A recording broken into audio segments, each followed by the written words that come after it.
皆さんこんにちは。今日はですね、マカオに行きます。これからやろうとしていることなんですけれども、マカオ世界遺産巡りをしようと思っています。今ちょうど訪れた施設が1つ目の施設ですね。こちらは聖アントニオ教会という教会です。こちら今閉まってますけれども、教会に来ました。今回の企画でございますが、なんとマカオにはですね30の世界遺産がございまして、今来ましたセントアントニオ教会、こちらね来ましたね。これ以外に全部で30あります。残りね29あります。これを全部いきます。格子状のマス目が全部で30あるかと思いますが、これを全部埋めるまで帰れませんという感じになっております。どういうことですか。世界遺産30もあったらもう回るのなんかめっちゃ大変じゃないですかと思うんですけれども、実はですねマカオはマカオ半島という方がありまして、そちらの方に30個全部固まってございます。もちろんちょっと遠いところもございますけれども、なんとなく行けるんじゃないかなと思ってます。今回2番目に着いたのはこの30番のカモン S 広場でございます。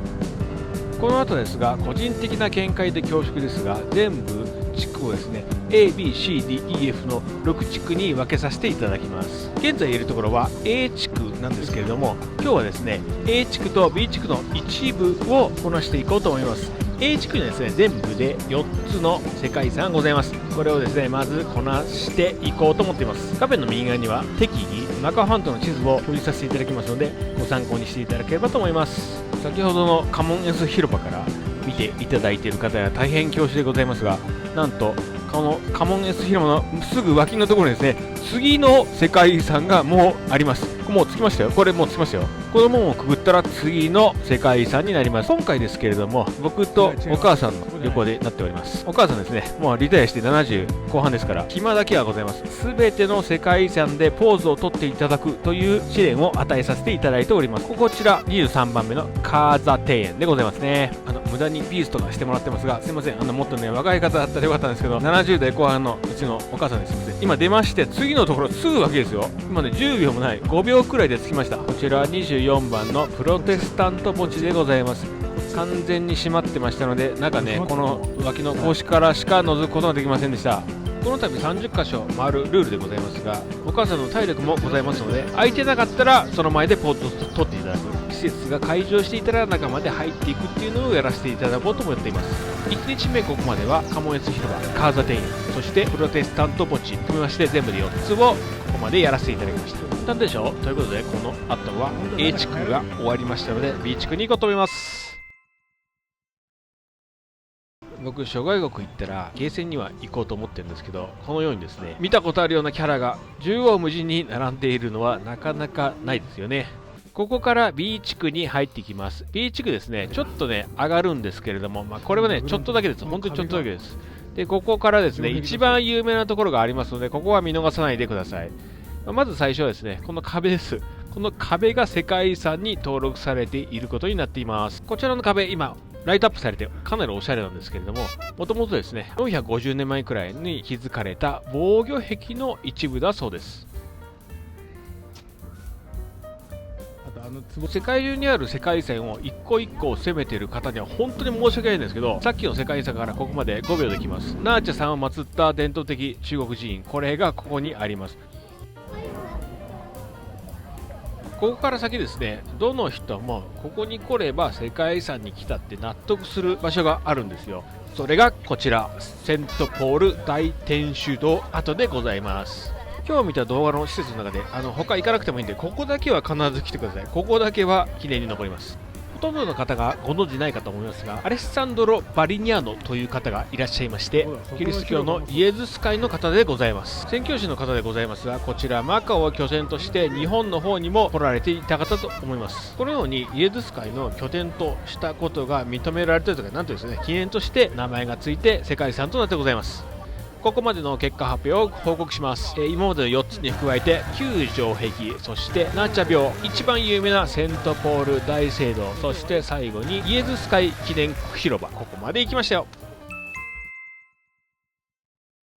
おおむね1日目の予定をクリアしまして、2日目の朝になります。ホテルをチェックアウトしなきゃいけないんですが、その前に来ております。朝ごはんを食べた後にちょっと散歩で回ってみようかなっていう感じで回ることができます。C 地区も坂を登ることが多いんでちょっと辛いんですけれども、登ったらね、このように美しいところございますのでお楽しみください。こちらカトリック教会の教会でございまして、入り口にですね、旅行者は入るなと書いてありましたので入りませんでした。教会の中のステンドグラスが綺麗だそうですが、この状態だと入りませんでしたのでポーズだけ撮ってもらいました。カテドラル、その前のね広場がございますが、大体ねこの教会の前に広場がありまして、これがね世界遺産になってたりします。こちらはカテドラル広場、大道広場ですね。これも世界遺産でございます。もう一見ただの広場なんですよ。世界遺産に登録することによってとてもね綺麗に保たれている感じはしています。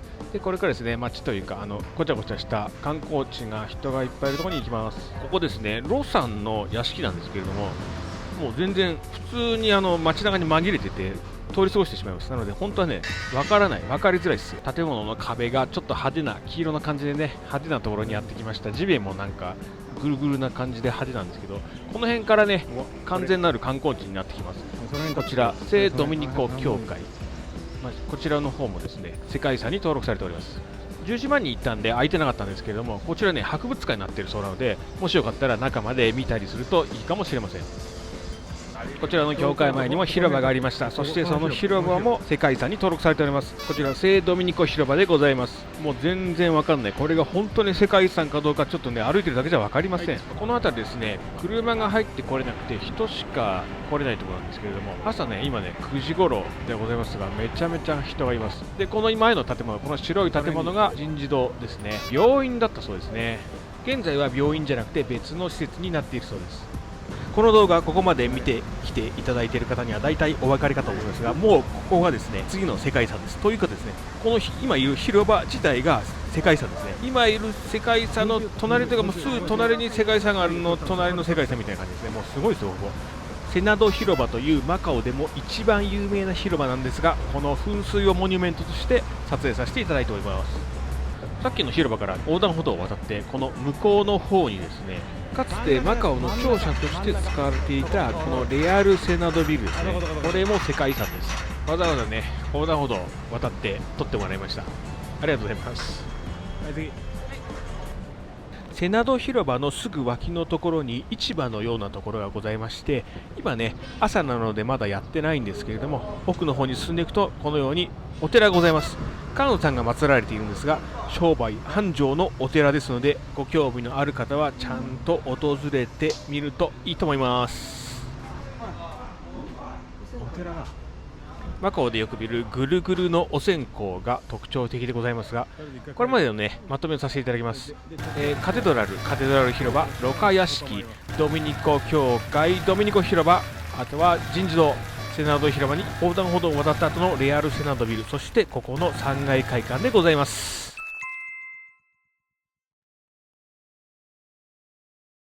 ここから中盤線になります。荷物を持って駆け上がっている方がいらっしゃると思います。これ僕ですね。ホテルをチェックアウトしてのね、荷物をコロコロ回しながらですね移動するんですけれども、坂があるのでコロコロするのも辛い感じで手に持って上がってます。こっちの方が早いんでこういう感じで進んでます。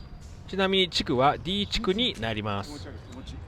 僕が休憩したベンチのところからすぐ回り込むとですね、もうここにすでに世界遺産がございます。セントオーガスティン教会でございます。教会ですね。中に入れそうだったんですけど、なぜか入らなかったんですよ。ちょっとよく覚えてないんですけど、なんか入りませんでした。全然気がつかなかったんですけど、僕さっきベンチで座ってたところがなんと世界遺産でした。このようにね、セントオーガスティン広場、なんか佇んでるんですよ、世界遺産が。この次は図書館に行こうと思います。図書館もね世界遺産になってるんで今進んでいます。このロバート・フォートン図書館って言うんですけれども、この手前の方はですね昔からある図書館の建物なんですけれども、奥の方に現在図書館として機能している建物がございまして、こちらマカオの学生はですね世界遺産のところで勉強ができるっていう環境になっています。ものすごいことですよ。これ世界遺産で勉強をすることができるっていうことになっています。これですね。これ図書館です。さて図書館を出て次の世界遺産に向かおうと思います。図書館を出て数秒ものの5秒ですね。こちら隣の世界遺産セントヨセフ修道院および聖堂となっております。めっちゃ近。手振って、はい、手振って、はい、手を振って、手を振って。学校の建物っぽくですね、観光の人は入るなということになってございます。世界遺産で勉強を皆さんしております。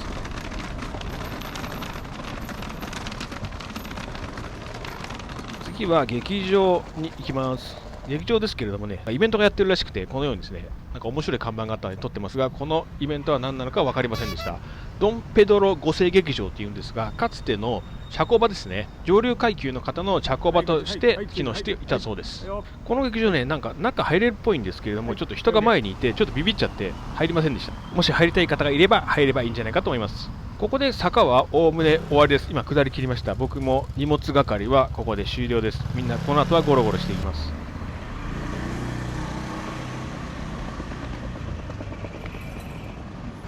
ゴロゴロちょっとしていったらですね、このようにアーチがある建物が見つかりました。ちょっと仰々しいんですけれども、分かりやすいですよね。こちらセントローレンス教会、この教会に着きました。こちらも世界遺産でございます。来た時ちょうど空いてましたのでね、時間もいい頃ですから、中に入らせていただいて、中を確認させてもらおうと思いまして、このように入ってきております。開園時間は結構朝の7時半からやってますね。荷物はこの教会の入り口のところに置かせていただいて、中に進んでいきます。お母さんにですね、お祈りしてみてくださいって言ったんですけれども、前の方のようにした方が多分正しいかなと思って、前の方のようにしましょうという感じでご指導しました。こちらの教会もステンドグラスがとても綺麗だそうですが、さすがに前に行ってみるのもあれだったんで読みました。教会の前にはこのようにお土産になるようなものもね、販売してますので、もし気になったら買っていけばいいと思います。ここまでですが、オーガスティン教会、オーガスティン広場、そしてロバート・ホートン図書館、セントヨセフ修道院及び聖堂、ドン・ペドロ5世劇場、こちらのセントローレンス教会まで来ました。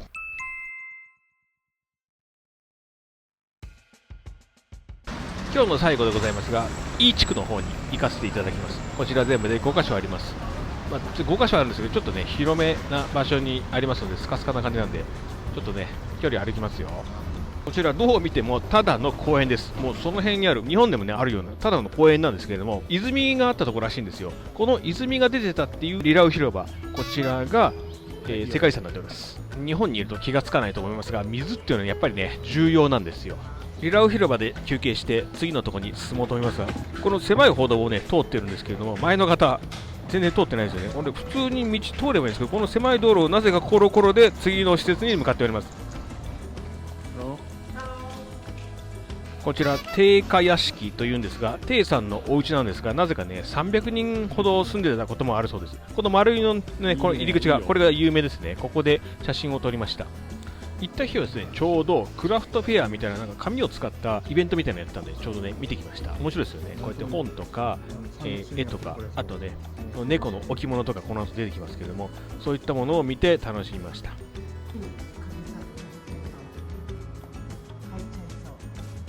この建物の紹介だけでなく、先ほどみたいにイベントスペースやそれ以外にもですね、世界遺産全部の紹介なんかのコーナーもあります。ここで面白いんでぜひ来てください。ちょっと遠いんですけれども、なんかね今押してますけど、押したらこれ開いて中に説明あるんですけど、ちょっとね日本語でないんでちょっと分かりづらかったんですけど、あとこのように世界遺産がどこに何があるかっていうのの紹介なんかもありました。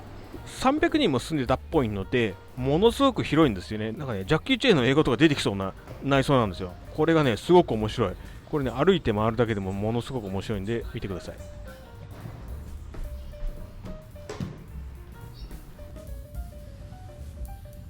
面白いもあった？途中トイレあった？どうかな、食べなかった。この入り口とかなんかめっちゃ中国っぽいですね。なのでここで記念写真撮ろうと思って僕今準備してますけど、なんかこの程度で終わりにします。次に行きますね。次の施設の直前に見つけたですね、お母さんが見つけた、これ多分ねパパイヤかなんかだと思うんですけどの木がありまして、一生懸命ね、見ております。なんかこういうのが街中になってるんですよ。すごいですよね。こちら現在は公務局となっておりますが、昔はムーア人ですね、兵隊さんの宿舎でした。宿舎なのにこんなにおしゃれなんですよね。これイタリアの人が建築したらしいんですけど、めっちゃおしゃれですよね。マカオってこんなのが結構多かったりします。ありがとうございます。ここまで見てもらった方ですね、大体もう世界遺産マニアだと思うんですけどね、ここから先は本当にマニアックですね。ここまで来る人って、ね、あんまりいないんじゃないかと思うんですけど、お母さんもねまだ元気そうなので、ここでまたポーズ取っていただきます。ここはバラ広場、バラは咲いてるんですかってお母さん言ってましたけど、バラは咲いてません。くれぐれもよろしくお願いします。そういうもんじゃないの。見てちょうだい、ここ映してちょうだい。ここも。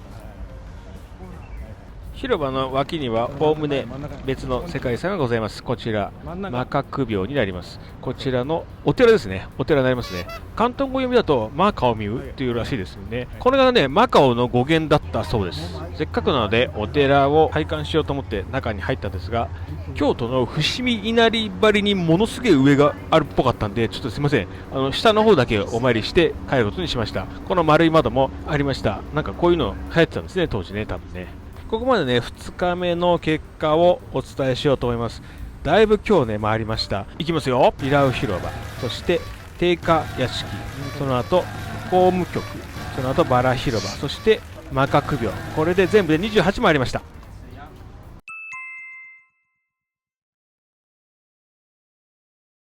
おはようございます。昨日はですね、古代の方まで昼から夜にかけて行ってましたので、今日はマカオの方に戻ってきまして、残る最後の2つの世界遺産を回っていこうと思っています。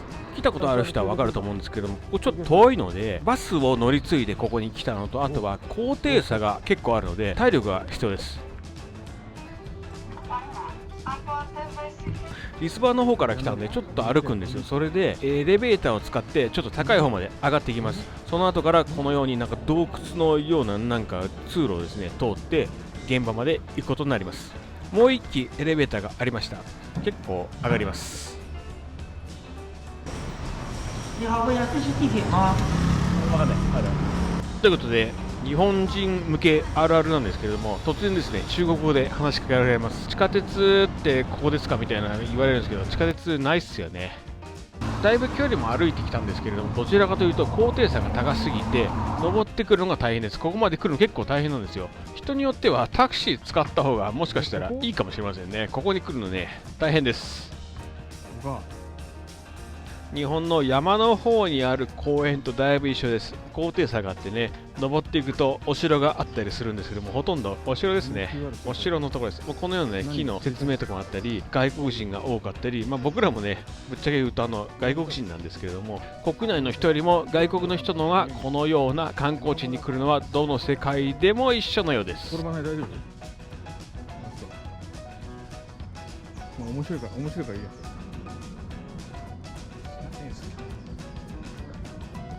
マカオの世界遺産ですが、このような標識が必ず立っておりまして、どのようなものかっていうのが大体わかるようになっています。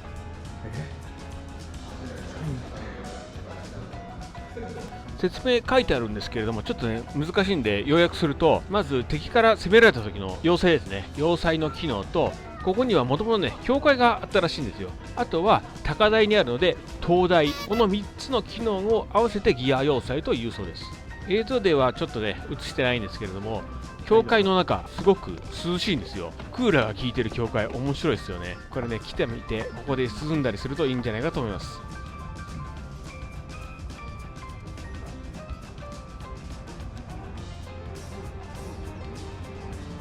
知らん中国か台湾の人に写真撮ってくれって言われてこのように撮ってます。なんか笑ってるね、いいよね。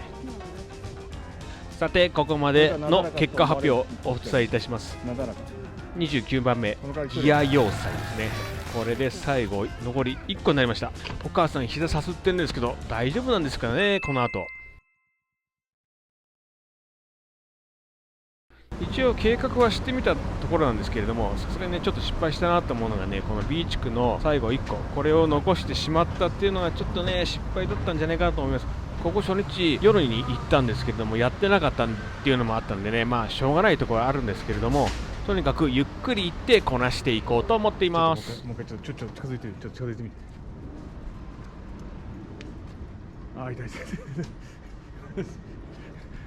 すごい。すごいね。ほら見て。ゴミ